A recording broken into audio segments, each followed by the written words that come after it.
시청자 여러분 안녕하십니까. 김민호입니다. 나는 어떻게 시장주의자가 됐나 하는 세 번째 이야기를 시작하겠습니다. 저는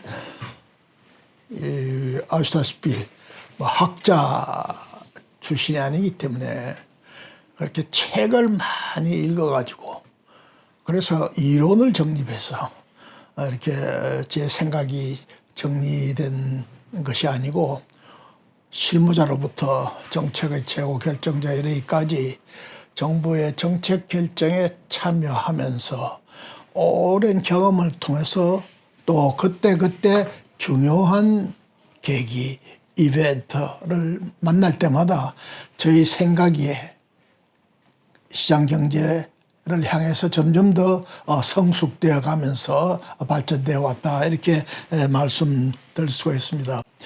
제가 무역협회 회장을 다 끝내고 나와가지고 뭐 최근 됩니다만은 제 시간 여유도 좀 있고 해서 우리나라 이 세계적으로 시장 경제, 자유주의 경제 학의 뭐 대가라고 할 미제스라든가 하이에크라든가 호퍼라든가 프리드만 뭐 이런 사람들의 책을 다시금 리뷰할 그런 기회가 있었습니다. 그때 놀란 것은 제가 그런 책을 읽고 생각한 것보다도 제가 경험을 통해서 축적하면서 정리해 놨던 제 사고, 제 생각과 이분들이 오랜 연구를 통해서 발전시킨 이론의 핵심적 내용이 너무 일치한다 말이죠. 그래서 참 저 스스로 놀란 그런 경험이 있습니다. 아마 이런 내용에 대해서 다시 한번 나중에 말씀드릴 기회가 있겠습니다. 오늘은 제가 우리나라에 있어서 소비자 보호 제도를 체계적으로 정비하고 한국 소비자 보호, 지금은 이름이 바뀌었죠. 한국 소비자원으로 한국 소비자 보호원을 설립하고 약관의 규제에 관한 제도를 정립하는 이 일련의 소비자 정책 제도를 수립하는 과정을 통해서 제가 더 시장주의자로서의 면모를 갖추게 됐다 하는 것을 오늘의 주제로 해서 말씀드리려고 합니다. 제가 생각하는 시장 경제라고 할 때 그것은 구체적으로 어떤 모습으로 나타날까? 저는 막 이렇게 쉽게 이렇게 생각합니다.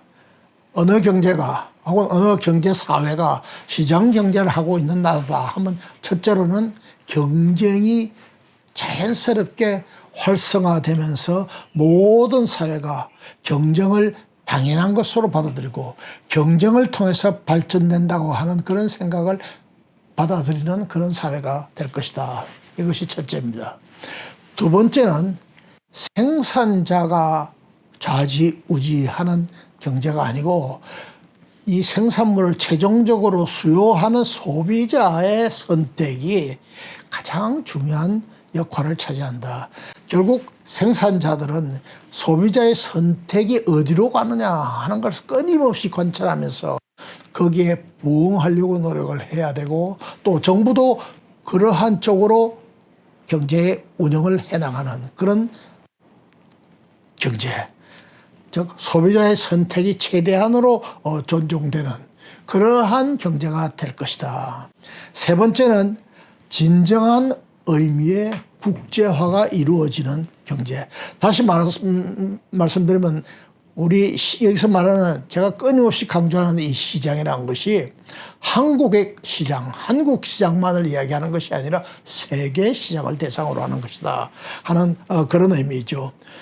제가 여기서 국제화의 의미는 나중에 조금 더 상세히 말씀드리겠지만 예를 들어서 어떤 물건은 우리나라에서 나니까 예를 들어서 쌀은 한국에서 우리나라에서 생산되니까 외국에서 들어오는 것은 막아야 되고 기름은 우리나라 산방울도 안 나니 들여와도 좋다 하는 식의 개찰구가 있는 그런 국제화가 아니고 모든 것을 다 개방해 놓고 이 개방된 상태에서의 경쟁력 산업과 기업의 경쟁력을 갖다가 점검하면서 변화되는 국제 환경에 우리 나라 스스로의 산업과 기업의 경쟁력을 끊임없이 조정해 나가는, 변동시켜 나가는, 그리고 그것을 통해서 산업의 구조가 재편돼 가는 그런 유연한 경제, 이것이 시장 경제가 추구하는 세 가지 모습이 아니겠느냐 이렇게 생각을 합니다.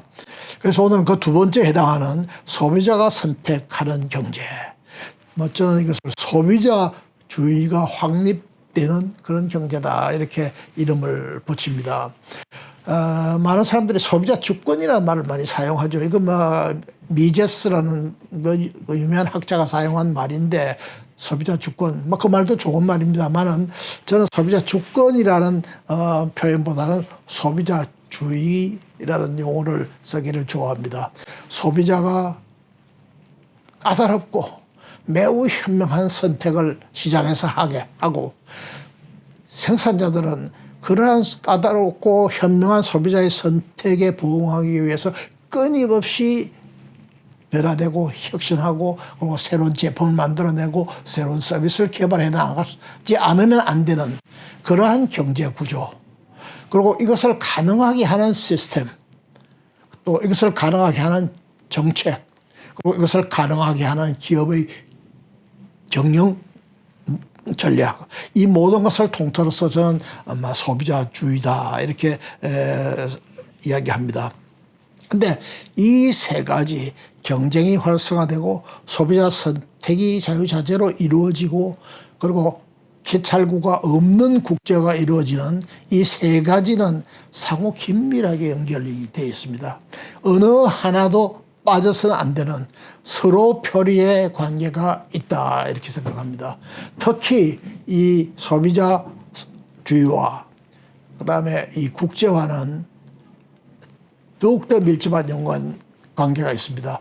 예를 들어서 우리나라하고 일본이 오랫동안 참 끊을래야 끊을 수가 없는 관계를 가지고 있는 나라지만도 끊임없이 분쟁이 있고, 또 그렇게 우리나라가 많은 나라와 FTA를 체결했는데 막상 제일 먼저 체결했어야 할 일본과는 FTA를 지금 체결하지 못하고 있고, 일본도 우리나라와 마찬가지입니다.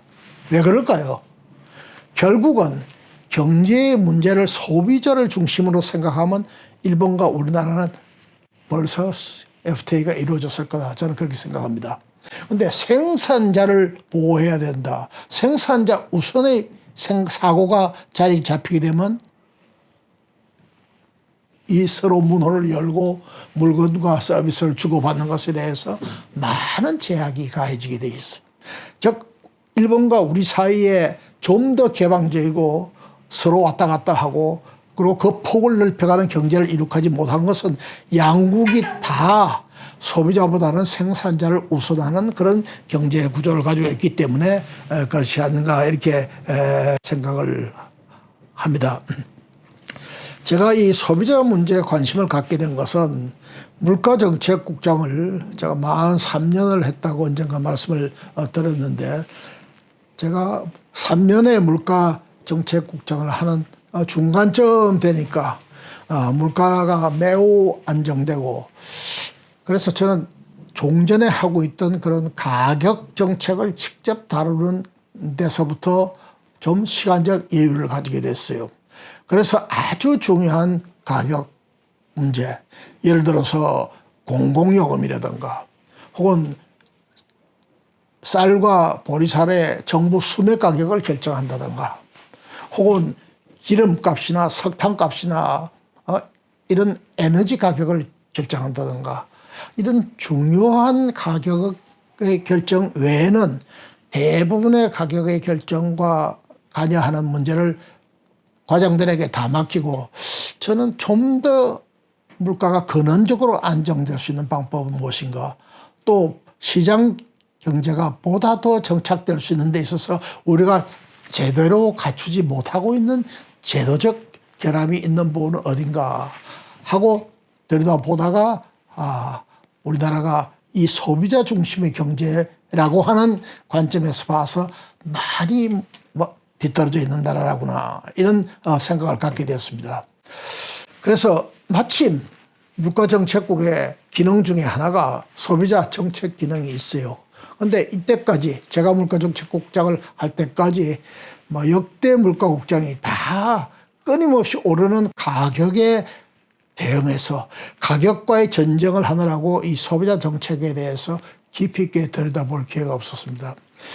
그러나 저는 다행스럽게 그때 참 역사상 가장 안정된 물가를 유지할 수 있던 기간이었기 때문에 다소의 시간적 여유와 마음의 여유가 생긴 것을 기회로 해서 이 소비자 문제에 대해서 본격적으로 연구를 하면서 앞으로 이것을 제도적으로 어떻게 발전시킬 것인가 하는 문제를 놓고 고민하고 연구하고 그리고 그것을 실천에 옮기기 시작했습니다. 결과적으로 이 그때 고민하고 연구하고 또 생각한 것이 한국의 소비자 당시는 소비자 보호제도라고 하는 이 보호제도를 전면적으로 개편 내지 새로이 수립 제정하는 정도의 그런 일을 할 수가 있었는데 그 결과로서 나타난 것이 그 당시에 있던 소비자 보호법을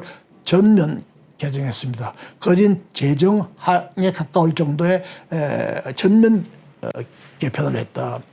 또 그 안에 한국소비자보호원, 뭐 많은 지금 소비자들에게 참 도움을 주고 있는 한국소비자보호원을 설립했다.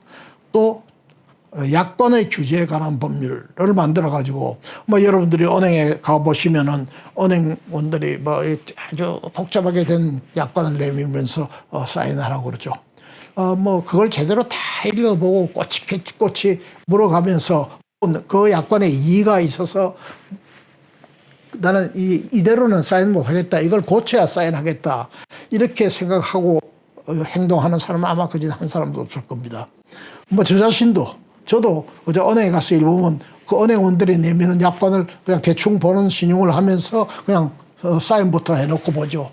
그만큼 이 약관이 계약에 있어서 정형화되어 있는 대량 계약을 하는 데 있어서 한 사람 한 사람의 문제가 아니고 많은 사람을 예컨대 은행이 상대할 때 그 계약의 정형을 정해놓은 거, 뭐 이것이 약관인데 이 약관 개인 한 사람 한 사람으로 보면 뭐 그것이 좀 잘못돼도 그것 때문에 뭐 큰 피해가 없을지 모르지만 이것을 다 모아놓으면 국민경제적으로 엄청난 문제가 생길 수가 있는 겁니다. 그래서 이 약관을 규제하는 약관을 보다도 합리적으로 만들 수 있도록 기업에다가 지침을 주고 또 잘못된 약관, 소비자에게 불리한 약관이 있으면 그것을 고치게 하는 이런 제도를 그때 체계적으로 도입하게 되었습니다. 저는 이러한 과정에서 이 소비자 문제가 참으로 중요하구나. 또 경제에 있어서 소비자가 중심에 선다고 하는 것은 마치 우리가 정치에서 민주주의에 있어서 국민이 중심이 되는 경제가 이 민주주의 아니겠습니까? 국민을 위해서 국민이 하는 정치가 이게 민주주의인데 그거나 마찬가지로 경제에 있어서는 소비자에 의해서 소비자를 위해서 하는 그러한 경제가 이것이 제대로 된 경제적으로 봤을 때 민주주의다. 경제적 민주주의의 본질이다. 뭐 흔히 요새 경제 민주화라고 이야기하는 걸 가지고 저는 적당한 기회에 이 경제 민주화에 대해서 한번 체계적으로 이야기하려고 합니다만은 저는 경제 민주화라고 하는 표현보다는 경제적 민주주의다라고 하는 것이 더 적절한 표현이라고 용어라고 생각하는데 이 경제적 민주주의의 본질은 소비자가 그 중심이 되는 경제체제. 이것을 저는 경제적 민주주의로 이해를 합니다. 뭐 김종인 씨가 이야기하는 경제적 민주화, 경제민주화, 재벌을 규제하다, 분배를 확대하자, 복지를 정진하자 하는 개념의 경제민주화하고는 조금 다른 전혀 다른 의미의 경제적 민주화를 저는 생각하고 있는데, 그러한 각도에서 이 소비자 정책을 갖다가 체계적으로 재정비하는 결과를 가져왔다, 이렇게 저는 말씀드릴 수가 있습니다. 물론 이 과정에서 참 여러 가지 어려운 과정이 많았습니다. 이러한 중요한 정책을 수립해 나가려면은 이 참 부처의 장관의 최종적인 결심이 있어야 되고, 또 이것을 뒷받침하는 모든 조직의 체계적인 활동이 있어야 되는데, 막 그 당시에 우리 경제개혁원에서는 이 소비자 제도를 정비하는 것에 대해서 제가 존경하던, 그때 모시고 있던 김만재 부총리를 비롯해서 차관보 제위에 있던 분들이 다른 부분에 있어서는 다 대한민국 최고의 경제 전문성을 가지고 있는 전문가들로 다 존경의 대상이 되는 분들이었지만, 이 소비자 문제에 대해서는 그렇게 깊은 이해를 갖고 있지 않던 분들이었어요.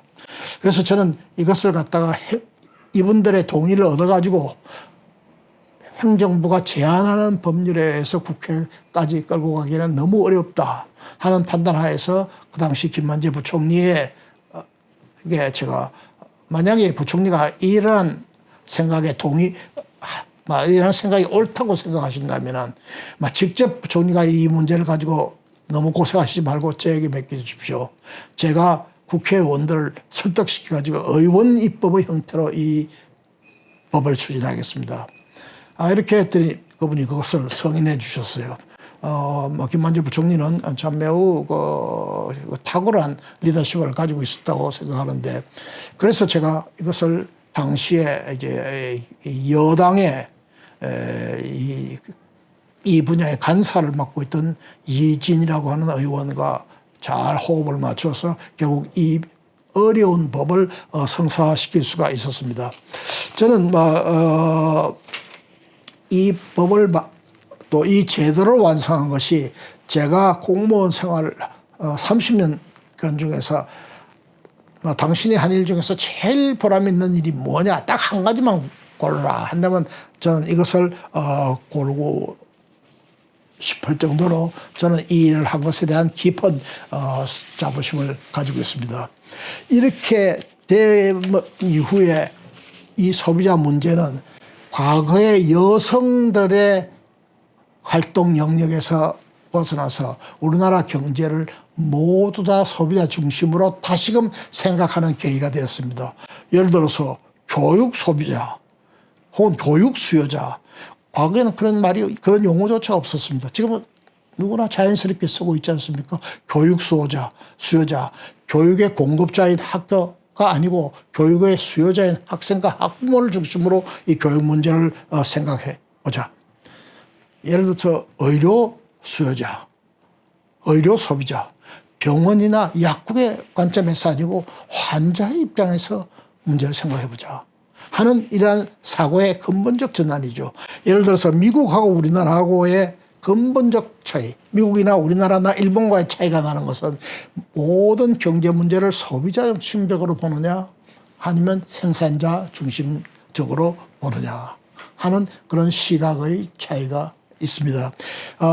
시장 경제를 하는 나라라고 한다면 이런 소비자 중심의 중심된 그런 사고 체계가 정립되지 않으면은 사실상 시장 경제는 하기 어려운 거고, 그 시장 경제는 실질적으로 제대로 된 내용을, 내실을 갖춘 시장 경제라고 하기가 어렵다, 이렇게 생각합니다. 우리나라가 모든 제도를 일본 것을 보고 베끼거나 비슷하게 만드는 것이 그 당시 관행이었는데, 이 부분만은 우리나라가 오히려 일본보다 훨씬 발달된 제도를 만들어냈어요. 오히려 일본에서 우리나라에 와서 어떻게 그런 제도를 만들었냐, 좀 배워가자. 또 제가 그 뒤에 기회 있을 때마다 저를 초청해서 일본에 와서 좀 강연을 해달라 해서 제가 몇 번 일본에 가서 강연을 한 그러한 경험도 가지고 있습니다. 그래서 이런 그 노력이 계속 확산되어 가지고 오늘날 우리나라가 이제 시장 경제 국가로까지 왔다 하고 이렇게 생각을 하는데 최근에 와서는 오히려 후퇴하는 감이 있습니다. 예를 들어서 큰 마트들을 그냥 일주일에 혹은 2주일에 한 번씩은 쉬어라. 재래시장을 육성하기 위해서 쉬어라. 이런 정책이 이게 공급자, 생산자를 생각하면은 나올 수 있는 정책일지 모르지만 그 물건을 수요하는 사람들, 그 시장을 찾아가는 사람들, 즉 소비자의 시각에서 볼 때는 그런 정책이 과연 채택될 수 있는가, 나올 수 있는가 하는 회의를 가지게 되는 그런 경우가 많이 있습니다. 그래서 우리가 이러한 정책을 앞으로 생각할 때 이것이냐 저것이냐 하는 결정을 하기 어려울 때 최종적으로 어떤 정책이 소비자에게 가장 유리한 정책인가, 소비자가 선택한다면 어떤 정책을 선택할 것인가 하는 것을 최종 결정의 요소로 삼으면은 그것이 가장 바람직한 결과를 도출하는 것이 되지 않겠는가 이런 생각을 합니다.